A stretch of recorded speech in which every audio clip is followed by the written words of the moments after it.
इस देश में डिफॉल्टर का मतलब बदल चुका है। 10,000 का डिफॉल्ट क्राइम और 10,000 करोड़ के डिफॉल्ट करने वाले को कॉर्पोरेट इशू का नाम दिया जाता है। अब एक ईएमआई लेट करो, फिर बैंक के कॉल्स, पेनल्टीज और फिर टेंशन शुरू। और जब बड़े कॉर्पोरेट्स हजारों करोड़ नहीं चुकाते हैं तो सिस्टम कहता है प्रोसेस चल रहा है। पार्लियामेंट के ऑफिशियल रिप्लाई के मुताबिक पब्लिक सेक्टर बैंक्स ने पिछले कुछ सालों में 6 लाख करोड़ से ज्यादा के कॉर्पोरेट लोन्स को राइट ऑफ किया है। नाम है राइट ऑफ, पर पैसा पब्लिक का था। अब जरा अपनी लाइफ देखो, school fees, rent, medical bill, GST सब टाइम पर चाहिए। लेट हुआ, कोई सिस्टम आपको टाइम एक्सटेंशन नहीं देता।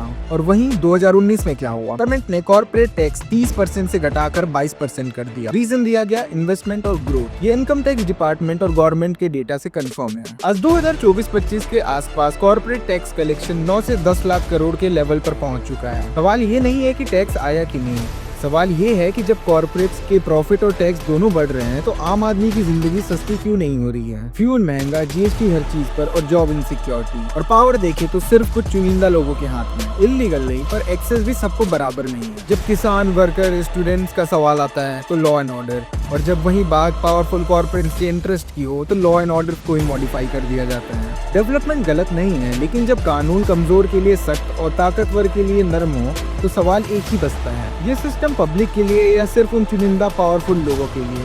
Think about it.